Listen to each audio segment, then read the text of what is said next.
حضرت عمر رضی اللہ تعالیٰ عنہ حدیث کے راوی ہیں، مشہور حدیث جس کو حدیث جبریل کہا جاتا ہے کہ آپ صلی اللہ علیہ وسلم کی محفل میں ایک شخص آیا اور کیا تھا؟ شدید بیاض الثیاب، انتہائی سفید کپڑے اس شخص نے پہنے ہوئے، شدید سواد الشعر، انتہائی سیاہ بال، لا یرا علیہ اثر السفر ولا یعرفہ منا احد۔ کتنی عجیب بات ہے، کہہ رہے ہم میں سے کوئی اسے جانتا بھی نہیں تھا لیکن اس پہ سفر کے کوئی آثار تھے بھی نہیں۔ تو بہت عجیب سی بات ہے یا نہیں ہے کہ ایک بندے کے اتنے سفید کپڑے، جبکہ وہ اس محلے کا بھی، کیونکہ پہلے تو اونٹوں پہ پیدل آتے تھے نا، تو بھائی میلے کپڑے ہوتے ہیں، ہم کہتے ہیں پتہ نہیں کہیں سے کہاں سے آیا ہوگا، مصر سے آیا ہوگا، شام سے آیا ہوگا، کہیں سے آیا ہوگا۔ وہ لوگ تو سب ایک دوسرے کو جانتے تھے، جیسے گاؤں میں جانتے، صدیوں سے اکٹھے رہ رہے ہیں، لیکن کپڑوں کی سفیدی سے لگ رہا ہے بھائی مقامی آدمی ابھی نہا دھو کے آیا ہے، مگر ہم میں کوئی اس کو جانتا نہیں ہے۔ اور ایسا جوان کہ اس کے انتہائی سیاہ بال، اور نبی سے اتنی بے تکلفی کا اظہار جیسے کوئی پرانا دوست ہو، حتی اسند رکبتیہ الی رکبتی ووضع کفیہ علی فخذیہ، اپنے گھٹنے نبی کے گھٹنوں کے ساتھ ملا دیے، ایسے دو زانوں چپک کے بیٹھ گیا، اور اپنے ہاتھ اپنی یا نبی کی ران مبارک پہ رکھ دیے۔ تو کتنا عجیب منظر ہے، لیکن حضرت عمر فرماتے ہیں ہم میں یہ گویا حدیث کا مفہوم ہے کہ ہم میں ہمت نہیں ہوئی کہ نبی سے پوچھے کہ یہ کون ہے۔ بھائی دیکھ رہے ہیں بس جو بھی منظر ہے دیکھتے رہو، ہو کیا رہا ہے بھائی، نبی جب نہ اس کو ڈانٹ رہے ہیں نہ اسے کچھ کہہ رہے ہیں، ہوگا کچھ ہمیں نہیں پتا۔ اور پھر آگے کیا فرماتے ہیں کہ نبی سے سوال پوچھا، یا محمد اخبرنی عن الاسلام، آپ مجھے بتاؤ اسلام کیا ہے۔ تو آپ صلی اللہ علیہ وسلم نے بتانا شروع کیا، الاسلام ان تشہد ان لا الہ الا اللہ وان محمد رسول اللہ۔ سب صحابہ بیٹھے ہوئے ہیں، سب یہ منظر دیکھ رہے ہیں، مگر کسی کی ہمت نہیں ہے کہ وہ نبی کی مجلس میں پوچھ لیں۔ چپ کر کے دیکھتے رہو کیا ہو رہا ہے۔ ہم ہوتے ہیں 20 دفعہ ہم درمیان میں پہلے اس کو گریبان سے پکڑ کے باہر نکالتے ہیں، تو ہے کون، کس سے پوچھ کے آیا ہے، اور تو پہلے بتا، تو تیرے کپڑوں پہ نہ کوئی اثر ہے، جن تو نہیں ہے کہیں۔ بھائی دیکھ رہے ہیں کہ جب نبی کچھ نہیں کہہ رہے تو سب سے زیادہ اعتراض کس کو ہونا چاہیے تھا؟ نبی کو۔ تو نبی ہم سے زیادہ جانتے ہیں، تو جب وہ خاموش ہے تو ہم بھی کیا کریں؟ چپ کر کے بیٹھے رہے، آرام سے خاموشی سے بیٹھے رہے۔ اور پھر کتنا عجیب منظر کہ گھٹنے نبی کے گھٹنوں مبارک کے ساتھ ملا کے پوچھ رہے ہیں کہ اخبرنی عن الاسلام، آپ بتاؤ مجھے اسلام کیا ہے۔ تو آپ نے فرمایا اسلام یہ ہے کہ گواہی دو کہ اللہ کے سوا کوئی عبادت کے لائق نہیں اور محمد صلی اللہ علیہ وسلم اللہ کے بندے اور رسول ہیں، وتقیم الصلاۃ وتؤتی الزکاۃ وتصوم رمضان وتحج البیت ان استطعت الیہ سبیلا، رمضان زکوٰۃ دو، رمضان کے روز نماز قائم کرو، زکوٰۃ دو، رمضان کے روزے، اور استطاعت ہے تو حج کرو۔ فرماتے ہیں اس نے کہا صدقتا، اے محمد آپ نے سچ کہا۔ حضرت عمر کہتے ہیں ہمیں اور عجیب، فعجبنا یسألہ ویصدقہ، بھائی سوال بھی پوچھ رہا ہے اور خود ہی کہہ رہا ہے سچ کہا، تو یہ تو امتحان لینے کے لیے آیا ہے، اور امتحان کس کا ہو رہا ہے؟ معاذ اللہ پیغمبر صلی اللہ علیہ وسلم کا۔ بھائی جو سوال پوچھتا ہے وہ یہ تو نہیں کہتا کہ آپ نے جواب بالکل صحیح دیا ہے، اس کا مطلب آپ کو تو پہلے سے پتا تو پوچھ کیوں رہے ہیں ہم سے۔ لیکن کسی صحابی میں یہ ہمت نہیں ہو رہی کہ نبی کے محفل میں سوال پوچھیں کہ یا رسول اللہ جب یہ پوچھا کیوں اس نے، یہ تو معاذ اللہ آپ کا امتحان لینے آیا گویا۔ پھر اس نے پوچھا، جبریل، وہ بعد میں پتہ چلا وہ فرشتے جبریل علیہ السلام تھے، پھر پوچھا کہ مل ایمان کیا ہے، مل ایمان، تو انہوں نے آپ صلی اللہ علیہ وسلم نے فرمایا ایمان یہ اللہ پر، اس کی کتابوں پر، اس کے رسولوں پر، اس کے فرشتوں پر، آخرت کے دن پر، تقدیر پر ایمان لایا جائے۔ صدقتا، سچ کہا۔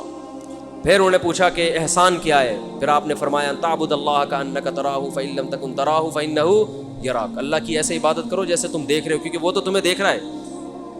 صدقتا، اس نے کہا بالکل سچ کہا متی الساعہ، قیامت کب آئے گی؟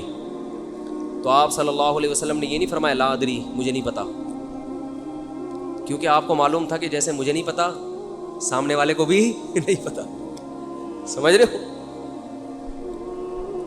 یہ کسی کو بھی نہیں پتا۔ تو یہاں آپ نے جواب میں یہ نہیں کہا مجھے معلوم نہیں ہے، بلکہ آپ نے بتا دیا کہ جیسے تمہیں معلوم نہیں ہے، یہاں تم صدقتا نہیں کہہ سکتے، جیسے مجھے معلوم نہیں ہے تمہیں بھی، اس لیے آپ نے فرمایا مل مسئول عنہا باعلم من السائل۔ عربی بڑی خاندانی زبان ہے، خدا کی قسم، عربی جو ہے نا بڑی پیاری زبان ہے، کسی کو صحیح آتی ہو تو عربی کی بلاغت کا عربی میں ہی مزہ ہے۔ مل مسئول عنہا باعلم من السائل، جس سے پوچھا جا رہا ہے وہ پوچھنے والے سے زیادہ نہیں جانتا۔ جس سے پوچھا جا رہا ہے وہ پوچھنے والے سے زیادہ نہیں جانتا. قرآن کی بعض آیتیں ایسی وجد والی ہیں نا کہ مزہ آتا ہے ان کو پڑھنے میں. جو موسیٰ علیہ السلام کو اللہ نے کہا تھا نا قُلْنَا لَا تَخَفْ إِنَّكَ أَنْتَ الْأَعْلَى, اس کا اردو میں ترجمہ نہیں بنتا. موسیٰ علیہ السلام کے سامنے جب جادوگر تھے نا تو جادوگروں نے ہزاروں لاٹھیاں پھینکی, سانپ بن کے حضرت موسیٰ کی طرف دوڑنے لگیں. قرآن کہہ رہے فَأَوْجَسَ فِي نَفْسِهِ خِيفَةً مُوسیٰ, موسیٰ نے دل میں کیا محسوس کیا؟ خوف. دیکھو قرآن کے الفاظ یہ نہیں ہے کہ موسیٰ گھبرانے لگے, کیونکہ اگر گھبرانے لگتے نا دشمن پہ روب ختم ہو جاتا, دشمن کہتا ہار گئے.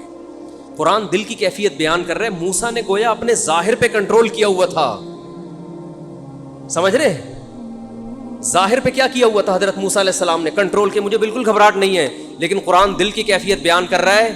دل میں کیا تھا؟ خوف. یہ بلاغت ہے. فَأَوْجَسَ فِي نَفْسِهِ خافا موسیٰ نہیں ہے, موسیٰ خوفزدہ ہو گئے.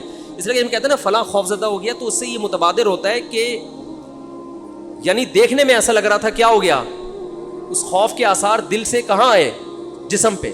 حضرت موسیٰ نے اپنے اوپر کنٹرول کیا کہ یہ اتنا بڑا مقابلہ ہو رہا ہے اسلام اور کفر کا, ایمان اور کفر کا, کہ اگر میں گھبرانے لگا نا ان کے سامنے تو یہ ان سے ان کا مورال کیا ہو جائے گا؟ بلند. تو قرآن کہہ رہا ہے اوپر سے تو بڑے کانفیڈنس کے ساتھ, لیکن دل کی کیفیت کون جانتا ہے؟ اللہ. فَأَوْجَسَ فِي نَفْسِهِ, قرآن کہہ رہا ہے دل کے اندر موسیٰ کو خوف محسوس ہوا. قُلْنَا, ہم نے کہا, ہم نے کیا کہا؟ دل کے اندر وحی کی اللہ نے بھی. دل گھبرا رہا ہے تو دل میں وحی کی, لَا تَخَفْ, اے موسیٰ خوف مت کر, إِنَّكَ أَنْتَ الْأَعْلَى, آج کے دن تو ہی غالب ہوگا.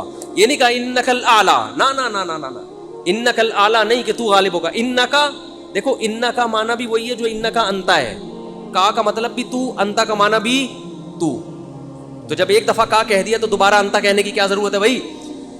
ابے چھوڑو یار, رہنے تو, تم لوگ کو بہت مشکل ہے بات سمجھا. مجھے مزہ آ رہا ہے نا اس آیت میں, وہ آپ سوچ بھی نہیں سکتے. قرآن یہ نہیں کہہ رہا اِنَّكَ الْأَعْلَى کہ تو کیا ہو جائے گا, تو ہی برتر ہوگا, تو ہی غالب ہوگا. اِنَّكَ انتا, یہ تاکید کے لیے, اے موسیٰ تو, صرف تو, ٹھیک ہے نا, اکیلا. الاعلی, اور اعلی بھی نہیں ہے, اصولی طور پر خبر پر الف لام داخل نہیں ہوتا. گرامر کے لحاظ سے اصولی طور پر انکا انتا اعلی ہونا چاہیے, یا انکا, سوری انتا نہیں, انکا اعلی. مبتدا معرفہ ہوتا ہے, خبر کیا ہوتی ہے؟ نکرہ. سمجھتے نہیں ہو بات کو, جب پڑھو گے نہیں رات کو تو سمجھو گے نہیں بات کو. انکا اعلی ہونا چاہیے, اے موسیٰ تو غالب آ جائے گا, یہ مطلب ہوگا سیدھا سیدھا ترجمہ اس. اللہ نے اعلیٰ پہ الف لام لگا دیا. الف لام جب لگتا ہے نا کسی, تو وہ کسی اسپیسیفک چیز کو کہتے ہیں. جیسے کتاب کا مطلب کوئی بھی کتاب, الکتاب کا مطلب کوئی اسپیسیفک, کوئی خاص کتاب. آپ جب کہتے ہیں بندہ آیا ہے, بچے گھر میں آ کے بتا رہے ہوتے ہیں پنجاب میں بندہ آیا ہے, کراچی میں کہتے ہیں آدمی آیا ہے کوئی.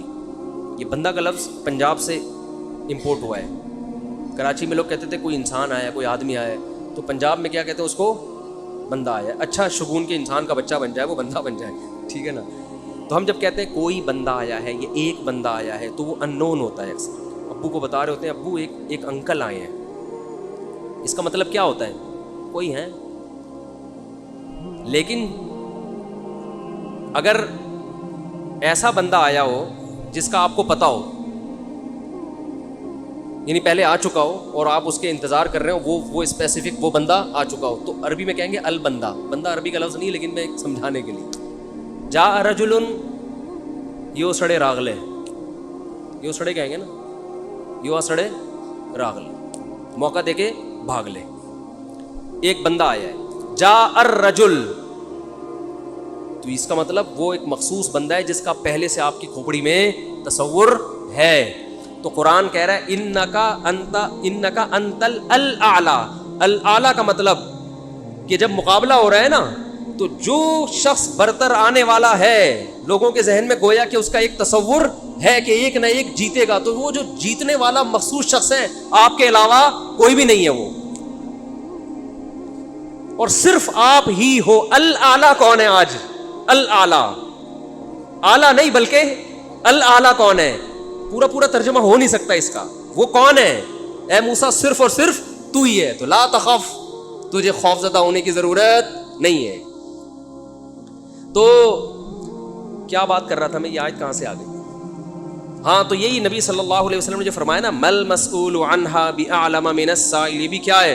بلاغت ہے. جس سے پوچھا جا رہا ہے وہ سائل, مسئول سائل سے زیادہ نہیں جانتا. تو پھر حضرت جبریل نے, وہ جو انسان تھے وہ جبریل تھے, انسان کی شکل میں آئے تھے. انہوں نے پوچھا کہ علامات بتائیں, تو آپ نے فرمایا ان تلد الامۃ ربتہا. اس حدیث پہ جو ادب والی بات ہے وہ میں بھی گچی پکڑ کے رکھنا بھول نہ جاؤں, لیکن اس حدیث میں بات آ گئی ہے. تو ایک دلچسپ بات کیا ہے, آپ نے قیامت کی پہلی علامت بتائی کہ باندی اپنے آقا کو جنے گی. یعنی لونڈی اور غلام سے جو بچہ پیدا ہوگا وہ ماں کا بیٹا کم اور ماں کا باپ بولو زیادہ, ماں کا مولا اور ماں کا آقا زیادہ ہوگا. غلام کی مثال نہیں دی کیونکہ غلام مرد ہوتا ہے نا, اس پہ تصرف تھوڑا سا پھر بھی کم ہوتا ہے. یعنی وہ آپ کی ملکیت میں ہوتا ہے لیکن اس پہ کنٹرول کم ہوتا ہے کیونکہ آدمی ہے. جب عورت آپ کی ملکیت میں ہوتی ہے, لونڈی, اس پہ وہ تو کمزور ہے نا, اس پہ کیا ہوتا ہے آپ کا تصرف زیادہ. تو جو مکمل غلام اور باندی تھی وہ جب جنے گی جس نسل کو, تو ہونا تو یہ چاہیے تھا کہ جس نے جنا ہے اس کا مقام اونچا, لیکن جس کو جنے گی نا وہی اس پہ کیا کرے گا. یعنی ماں کا تو ایسا حق ہے نا, ماں کو تو ساری دنیا جانتی ہے نا کہ ماں نے کیسے گود میں پالا, کیسے جنا, اور لوگ ماں کے تانے دیتے ہیں نا. حضرت موسیٰ علیہ الصلاۃ والسلام نے جب حضرت ہارون کی داڑھی پکڑ کے کھینچی ہے نا, جب حضرت موسیٰ علیہ السلام کوہ طور پہ گئے تورات لینے, پیچھے بنی اسرائیل نے بچھڑے کی عبادت شروع کر دی. ہارون علیہ السلام کو نگران بنا کے گئے تھے کہ ذرا ان کی حفاظت کرنا, بڑے نالائق لوگ ہیں, دائیں بائیں نہ ہو جائے. تو جب واپس آئے تو دیکھا کہ وہ کیا کر رہے ہیں, بچڑے کی عبادت. تو حضرت موسیٰ کو سب سے پہلے غصہ کس پر آیا؟ حضرت ہارون پر. اپنے بھائی کی داڑھی پکڑ کے کھینچی کہ ما منعک اذ رأیتہم ضلوا, یہ گمراہ ہو رہے تھے, آپ نے روکا کیوں نہیں؟ تو حضرت ہارون نے کیا کہا, باپ کا واسطہ نہیں دیا بلکہ ماں کا.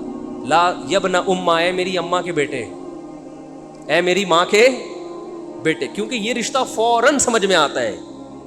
ماں کا واسطہ کہ محبت کی علامت ہے نا. ابا جو ہے نا وہ تربیت کے لیے اللہ نے بنایا, وہ محبت زیادہ ابا سے امیدیں نہیں لگایا کریں. ابا کی ایک الگ ویلیو ہے, محبت بہت زیادہ کرتے ہیں ابا, لیکن وہ جتلاتے نہیں ہیں. وہ کہہ رہے ہیں تمیز سے, زیادہ لاڈ پیار دکھاؤ گے نا ابا, یہ ہو گیا تمیز سے بیٹھ وہاں جا کے آرام سے, ٹھیک ہے نا, تو بات ہے ادب تمیز. ماؤں کو زیادہ ادب تمیز نہیں, ماؤں کو لاڈ چاہیے ہوتے ہیں. تو اس لیے ابا محبت تو بہت کرتے ہیں لیکن وہ آسانی سے سمجھ میں نہیں آتی کیونکہ تعظیم اس پہ غالب ہوتی ہے. اماں کی محبت 2 منٹ میں سمجھ میں آ جاتی ہے. تو جب بھی واسطہ دیا جاتا ہے کس کا؟ اماں کا. تو حضرت ہارون بھی واسطہ کس کا دے رہے ہیں کہ بھائی ایک ہی ماں کے ہم دونوں اولاد ہیں, آپ اتنی سختی تو نہ کریں نا, ماں کا واسطہ دے رہا ہوں آپ کو, یبن اماں, اے میری اماں کے بیٹے. تو ماں جو اتنا قریبی رشتہ ہے, جس کی محبت سب کو سمجھ میں آتی ہے, اس کو غلام بنا لینا تو یہ کھوپڑی میں آنے والی بات نہیں ہے. لیکن حدیث میں کیا آتا ہے, قرب قیامت میں بیٹا کیا ہوگا, ماں پہ حکومت کرے گا, بیٹا ماں پہ حکومت کرے گا. تو ہونا تو یہ چاہیے تھا کہ جو جنے, وہ جس کو آپ جن رہے ہیں وہ کوئی ایک قسم کی لونڈی غلام ہو, ماتحت ہو, لیکن الٹا حساب ہو رہا ہوگا. تو یہ بھی پتہ چل رہا ہے کہ ادب مارکیٹ سے کیا ہونا شروع ہو جائے گا, شارٹ. مطلب حدیث کا یہی ہے کہ چھوٹے جو ہے نا وہ بڑوں کی جگہ ہو جائیں گے, اور بڑے, اور یہ خدا کی قسم آج اپنی آنکھوں سے میں دیکھ رہا ہوں, زیادہ تر لبرل لوگوں کے گھروں میں دیکھ رہا ہوں, دیندار گھروں میں کم. باپ اور ماں اپنے بچوں کو اسکولوں میں 15-20 ہزار روپے فیسیں دے کر بدتمیز بنا رہے ہیں باقاعدہ پیسوں کے ذریعے. یعنی اسکولوں میں پڑھا رہے ہیں, ماڈرن اسکول ہیں, اور بہت ہی ماڈرن قسم کے اسکول جن میں مذہب نہیں ہے, بچہ انگلش بہت اچھی بول لیتا ہے, اور ٹھیک ٹھاک فیسیں دے کے کیا کر رہے ہیں, اپنی نافرمانی پیسے دے کے سکھا رہے ہیں. آج بھی میرے پاس ایک کیس آیا, کسی کو نہیں پتا چلے گا کس کی بات ہو رہی ہے. ایک صاحب نے کہا میں نے اپنی بچی کو ایڈمیشن کروایا, میں 20 ہزار روپے فیسیں دے رہا ہوں, اور وہ چرس پی رہی ہے, وہ پتہ نہیں کتنے لڑکوں سے دوستیاں لگا رہی ہے. تعلیم کو فوکس کرنے کے چکر میں تہذیب کا بیڑا غرق کر دیا. یعنی گویا کہ پیسے دے کے باقاعدہ کیا جا رہا ہے, اپنے بچوں کو خراب کیا جا رہا ہے. تو جنا بھی خود, احسان بھی خود کیا, اور نکلا کیا رزلٹ؟ وہی آپ پہ کیا کر رہا ہے حکومت, وہ آپ کی ایک بات ماننے کے لیے تیار نہیں ہے. تو یہ وہ دور ہے جس سے ہم گزر رہے ہیں. تو اس میں بھی ادب کی تلقین کی گئی ہے. جب کچھ اس طرح کے لوگ آتے ہیں نا میرے پاس, کہ باپ بیٹا بیٹھا ہوا ہوتا ہے اور باپ اپنے بیٹے کی شکایتیں کر رہا ہوتا ہے بڑے دھیمے لہجے میں کہ بچے کو غصہ نہ آ جائے, اور بیٹا جواب دے رہا ہوتا ہے بڑی اونچی آواز میں. یہ میں نے بہت دیکھ لیا ہے, بہت دیکھ لیا اپنی زندگی میں. اس سے مجھے فوراً وہ حدیث یاد آتی ہے کہ اس کو باپ ہونا چاہیے اور اس کو بیٹا. باپ کو یہ ڈر لگتا ہے کہ یار اب میری اولاد ہے, یار میں کوئی اونچی آواز سے وہ ایک دم میٹر نہ گھوم جائے اس. دیکھو یہ اولاد کے نالائق ہونے کی علامت ہے کہ آپ نے اپنے باپ کو یہ اتھارٹی نہیں دی ہے کہ وہ آپ کو ڈانٹ سکے. اگر آپ کا باپ آپ کو ڈانٹتے ہوئے گھبراتا ہے نا, خدا کی قسم یہ باپ کے خراب ہونے کی دلیل نہیں ہے, یہ اولاد کے خراب ہونے کی دلیل ہے. یہ اولاد کے خراب, وہ ڈر لگتا ہے اس کو کہ یار کچھ بول دوں تو ایسا نہ ہو ناراض ہو جائے. میں نہیں کہہ رہا اولاد پہ بیجا سختیاں کریں یا خام خامے ڈانٹ ڈپٹ کرتے رہیں, اس سے تو ڈپریشن کے مریض بنتے ہیں. ماں باپ ظلم بھی کرتے ہیں. اس پہ میں انشاءاللہ بیان کروں گا کہ میرا ارادہ ہے, میں نے جو سینٹ میں بل پیش ہوا نا کہ ماں باپ کو اولاد پہ ہاتھ اٹھانے کی اجازت نہیں, شوہر کو بیوی کو ڈانٹنے کی اجازت نہیں, تو یہ بالکل خلاف ہے, لیکن اس کا ناجائز فائدہ بھی اٹھایا جاتا ہے. تو ماں باپ کو بلا وجہ اولاد پہ ہاتھ اٹھانا شرعاً جائز. آج ایک صاحب بحث کرنے لگے کہ مجھے اجازت دی ہے شریعت نے کہ میں اپنے بچے کو تھپڑ مار سکتا ہوں. میں نے کہا آپ کو اجازت شریعت نے نہیں دی ہے کہ بلا وجہ آپ اپنے بچے پہ ہاتھ اٹھائیں, اور خاص طور پہ نابالغ پہ. نابالغ کے حقوق اسلام میں بہت زیادہ ہیں. ماں کو اجازت نہیں اپنا غصہ آ کسی اور پر ہے نکال کس پہ رہی ہے. میں نے ماؤں کو دیکھا ہے طبیعت خراب ہے, جھنجھلا رہی ہیں, بچے کو پکڑ کے طبیعت سے کوٹ دیا اس کو, وہ بیچارہ. بعض بچے ماں کی چنگیز خان جیسی مائیں ہوتی ہیں, وہ بچے ٹھٹر ٹھٹر کے ان کی جو گروتھ ہے نا وہی رک جاتی ہے ان کی. اتنا سختی کا ماحول انہوں نے گھر میں دیکھا ہوتا ہے. تو یہ نہ باپ کے لیے جائز ہے اور نہ ماں کے لیے. تو اس میں علماء کے واقعات بھی سناؤں گا کہ اپنی اولاد کو مارنے سے پہلے کیا ان کے اصول تھے کہ ہم زیادتی نہ کر بیٹھے. تو یہ بھی ہے. اچھا خیر, تو جلدی سے بات کو یہ سمیٹ کے ختم کرتا ہوں. یہ کیا ہو گیا. تو رسول اللہ صلی اللہ علیہ وسلم کی محفل میں حضرت جبریل آئے تو حضرت عمر فرماتے ہیں, تو حضرت عمر رضی اللہ تعالیٰ عنہ فرماتے ہیں فلبثت ملیہ, میں نے جب یہ منظر دیکھا تو میں بہت دنوں تک ٹھہرا رہا. یعنی کچھ دن گزرنے کے بعد بھی حضرت عمر کی ہمت نہیں ہوئی کہ نبی سے پوچھے کہ یا رسول اللہ یہ کون تھے, یہ کیا ہے احترام, کہ بھئی ایسا نہ ہو نبی صلی اللہ علیہ وسلم ناراض ہو جائیں. خود کیوں نہیں بتا رہے بھئی, یہ اہم بات ہوتی تو آپ صلی اللہ علیہ وسلم تو خود معلم تھے, خود بتاتے. تو فرماتے ہیں کچھ دن کے بعد خود نبی نے مجھ سے پوچھا کہ عمر جانتے ہو وہ شخص کون تھا؟ میں نے کہا اللہ اس کے رسول ہی زیادہ جانتے ہیں. فرمایا ھذا جبریل اتاکم یعلمکم دینکم, یہ جبریل تھے, انسانی شکل میں آئے تھے تمہیں تمہارا دین سکھانے کے لیے. اس سے پتہ چلتا ہے کہ تعلیم کا صرف یہ طریقہ نہیں ہے کہ استاذ بیٹھ کے بچوں کو پڑھاتا رہے سارا دن بیٹھ کے. یہ نیچرل وے آف ٹیچنگ ہے کہ ایک ماحول بنا دیا, ایک شخص آ رہا ہے, صحابہ اچھا پھر ایک تعجب کی فضا قائم کی گئی تاکہ نا ان کو یہ محفل یاد رہے. اگر ایسا ہی ہوتا وہ نارمل ڈریس سفر والے ڈریس میں آتے تو یہ تو نارمل مجلس ہے, بھائی کوئی مسافر آیا. ایسا ایک مخمصے میں ڈالا گیا کیونکہ جب کوئی ایسی عجیب سی محفل ہوتی ہے نا تو دماغوں میں بیٹھ جاتی ہے, اس کا ایک ایک منظر یاد رہتا ہے. تو اس سے ماحول کی تبدیلی کا بھی انسان پہ اثر پڑتا ہے. تو صحابہ کیا کر رہے ہیں, نبی صلی اللہ علیہ وسلم سے سوال پوچھنے سے پہلے ایک اور واقعہ سنا کے بس یہ میں ٹاپک ختم کرتا ہوں. ایک اور واقعہ ہے, حدیث میں آتا ہے کہ آپ صلی اللہ علیہ وسلم نے ظہر یا عصر کی نماز پڑھا, صحیح حدیث ہے. اس میں آپ نے 4 کی جگہ 3 رکعتیں پڑھا دیں. کتنی؟ 3. اب صحابہ سوال نہیں پوچھ رہے کہ یا رسول اللہ یہ آپ سے غلطی سے ایسا ہوا ہے, کیا ہوا ہے, خوف زدہ. حضرت ابو بکر اور عمر بالکل پیچھے بیٹھے ہوئے ہیں. حدیث میں آتا ہے فہابا ان یتکلماہ, آپ گھبرائے کہ آپ اس بارے میں نبی سے سوال پوچھیں. کیوں؟ ہو سکتا ہے نبی کو اس بات پہ غضب آ جائے کہ بھائی جب میں نے 3 پڑھائی ہیں تو میرے 4 پڑھنے سے جب چاہ کہ ہاں تمہاری یہ نیکی لکھی جا رہی ہے تو حلال کی طرف آؤ اور کسی کی مت سنو. سمجھتے ہو, بائک پہ گاڑی پہ پہلے سے موسٹ وانٹیڈ لکھ کے لگا دو, کسی کی مت سنو. اس میں ٹینشنیں آئیں گی, برداشت کرو اللہ کے لیے. سمجھتے ہو, میں اپنی ٹینشنوں کے قصے سنانا شروع کر دوں آپ پاگل ہو جاؤ گے. آپ کہتے ہو صاحب بڑے ہنسی خوشی